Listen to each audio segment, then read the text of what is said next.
Hi everyone, मेरा नाम है अनुराग शर्मा और आज का हमारा टॉपिक है अनलेस।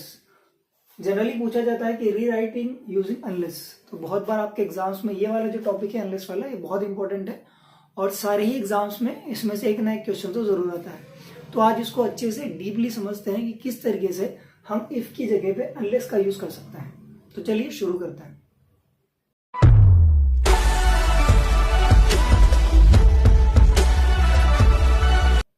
देखिए, इफ जो होता है, इफ का मतलब होता है यदि या अगर। ये जो स्ट्रक्चर है, ये जो टॉपिक है, ये कंडीशन के ऊपर काम करता है।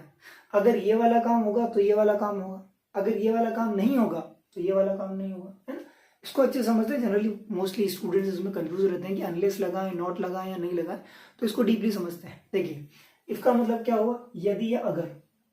तो अगर या यदि या अगर के लिए आप दो चीजें यूज कर सकते हैं। या तो आप बीच में नॉट लगा दो, जैसे कि if she does not sing I will sing. अगर वह गाना नहीं गाएगी तो मैं गाऊंगा। एक और देखते हैं, if they do not work properly they will be punished. अगर वे ठीक से काम नहीं करेंगे तो उन्हें सजा मिलेगी या उन्हें सजा दी जाएगी। ठीक है, थर्ड वाला देखते हैं, if you work hard you will be succeed. अगर आप मेहनत करेंगे तो आपको सफलता मिलेगी। अब देखते हैं कैसे यूज कर सकते हैं। देखिए, इफ और नॉट, जैसे इसमें आ गया इफ शी डज नॉट, तो इफ और नॉट तो ऑलरेडी आ गया।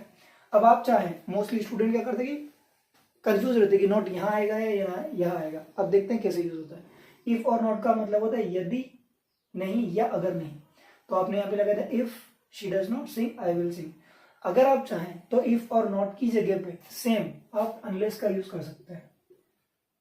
अब यहाँ पे देखिए, अनलेस का जो हिंदी मतलब होता है वो होता है अगर नहीं है यदि नहीं। अगर नहीं या यदि नहीं के लिए आप या तो इफ नॉट का यूज कीजिए या अनलेस का यूज कीजिए। अनलेस का मतलब भी होता है यदि नहीं, नहीं इसी के अंदर आ गया। अब देखो यहाँ पे क्या बोला, रीराइट यूजिंग अनलेस।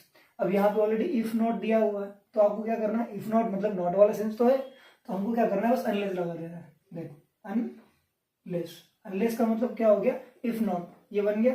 इसकी जगह इफ नॉट की जगह पे हमने अनलेस लिख दिया। अब क्या बचा, शी डज सिंग।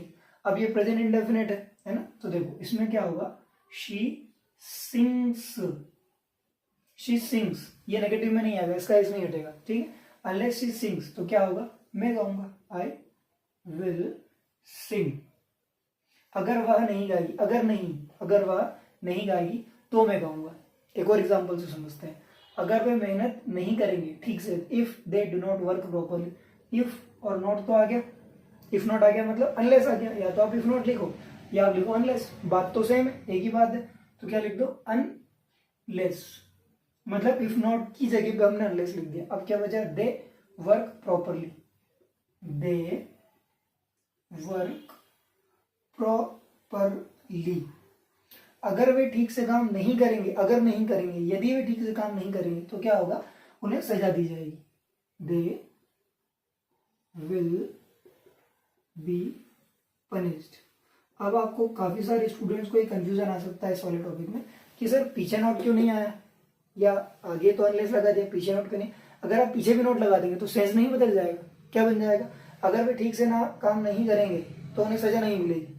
अगर ठीक से काम नहीं करेंगे तो सजा मिलेगी ना। आप ठीक से काम करोगे तो आपको सजा नहीं मिलेगी, फिर नेगेटिव बन जाएगा। ये दो मैंने पॉजिटिव से बनाया। देखो इफ नॉट इसमें लगाया, दो एग्जांपल में मैंने इफ नॉट का यूज नहीं किया है। अब इसको कैसे बनाएंगे, देखो, if you work hard you will be succeed, you will succeed. अगर आप मेहनत करेंगे तो आप सफल हो जाएंगे। अब अनलेस का यूज करना है, पर अनलेस का मतलब क्या होता है, यदि नहीं या अगर नहीं। तो अगर आप मेहनत नहीं करेंगे तो क्या होगा, आप सफल नहीं होंगे। अगर आप मेहनत नहीं करेंगे तो आप सफल नहीं होंगे। तो अगर नहीं के लिए तो क्या लगा दो, अनलेस। ठीक है, अनलेस यदि नहीं, आप क्या करेंगे, यू वर्क हार्ड। क्या बन गया, यदि आप मेहनत नहीं करेंगे तो क्या होगा, आप सफल नहीं होंगे, आप सफल नहीं होंगे। ये वाला भी नेगेटिव बन गया, ये वाला बन गया, क्या बन गया, यू विल नॉट सक्सीड। ये अगर आप मेहनत नहीं करोगे तो आप सफल नहीं होंगे, है ना। ये वाला जो टॉपिक है सेंस के ऊपर काम करता है। यदि ये काम नहीं होगा तो ये काम होगा, है ना। अगर आप पढ़ाई नहीं करेंगे तो आपको सजा मिलेगी, अगर आप पढ़ाई नहीं करेंगे तो आपको पनिशमेंट मिलेगी। पर अगर आप पढ़ोगे तो आपको सजा नहीं मिलेगी। अगर आप पढ़ोगे, देखो पहला वाला पॉजिटिव हो गया, तो आपको क्या होगा कि सजा नहीं मिलेगी। ठीक, तो पीछे वाला नेगेटिव हो गया। एक और देखते हैं, इफ ही टेक्स टैक्सी, ये जो दो है, ये वर्क हार्ड वाला, ये जो तीन है generally, if they do not work properly और if you work hard you will be succeed. If he takes taxi he will reach the station on time.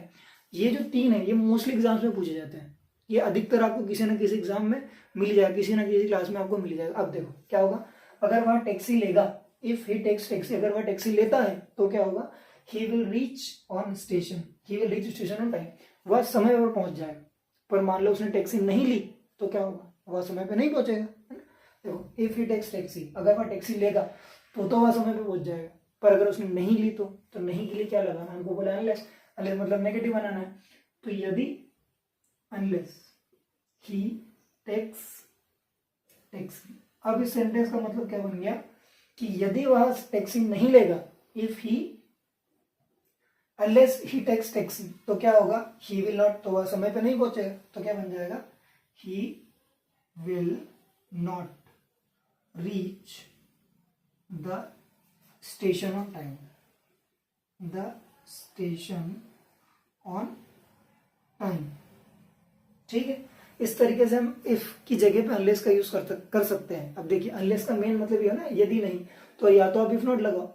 अगर आपके एग्जाम में ऐसा दे दे कि इफ नॉट ऑलरेडी उन्होंने लगा के दिया, इफ नॉट जैसे इन दोनों में लगा के दिया, फिर तो बहुत आसान है, फिर आपको कुछ भी नहीं करना, बस आप अनलेस का यूज करो और पूरा सेंटेंस सेम लिख दो। देखो क्योंकि इफ नॉट मतलब इक्वल टू, ये दोनों बराबर ही, या तो आप इफ नॉट लिखो या आप अनलेस लिखो। उन्होंने इफ नॉट लगा के दिया है तो क्या करो, बस अनलेस लिखो और शी टेक्स टैक्सी, पीछे वाले को भी कोई चेंज नहीं होगा क्योंकि इफ नॉट ऑलरेडी, वो ऑलरेडी नेगेटिव है ना। ठीक, देखो if they do not work properly, अगर वो ठीक से काम नहीं करेंगे तो इफ नॉट लगा के दिया है, इफ नॉट की जगह बस अनलेस लिखो और पूरा सेंटेंस सेम लिख दो। ये पूरा सेंटेंस देखो, ये पूरा सेंटेंस सेम आ गया। ठीक, अगला क्या है, इसमें नॉट लगा के नहीं दिया है, क्या बोला, इफ यू वर्क हार्ड।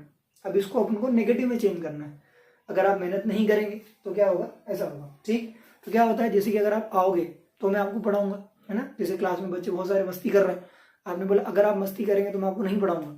अगर आप लेट आएंगे तो आपको सजा मिलेगी, है ना। अगर आप पढ़ाई नहीं करेंगे तो आप सफल नहीं होंगे, दोनों नेगेटिव हो गए, है ना। तो अगर आप पढ़ाई नहीं करेंगे, अगर नहीं तो या तो आप इफ नॉट लगाओ, इफ नॉट लगा के दिया तो क्या करना है, अनलेस का यूज करना है। ये बहुत आसान है, ये जनरली सेंस के ऊपर काम करता है कि अगर ये वाला काम होगा तो ये वाला काम नहीं होगा, पर ये वाला नहीं होगा तो ये वाला होगा, या तो ये काम होगा या ये वाला काम होगा। That is unless. बहुत सिंपल है, आप ज्यादा से ज्यादा प्रैक्टिस करें, आप जितनी ज्यादा प्रैक्टिस करेंगे आपको ये टॉपिक और अच्छे समझ में आ जाएगा। बस ये याद रखिएगा कि इफ का मतलब होता है यदि अगर, ये पॉजिटिव सेंस देता है, पर अगर इफ नॉट दे दिया तो इफ नॉट और अनलेस दोनों का मतलब सेम ही होता है, यदि नहीं या अगर नहीं। कंफ्यूज होने की कोई जरूरत नहीं, बहुत ईजी सा टॉपिक है गाइस। ठीक है, उम्मीद करता हूं कि आपको इस वीडियो से कुछ ना कुछ सीखने को जरूर मिला होगा। अगर आपने कुछ सीखा है तो उन दोस्तों से जरूर शेयर करें जिन्हें इफ और अनलेस का यूज सीखना चाहिए। मिलते हैं आपसे अगले वीडियो में। Till then good bye and take care.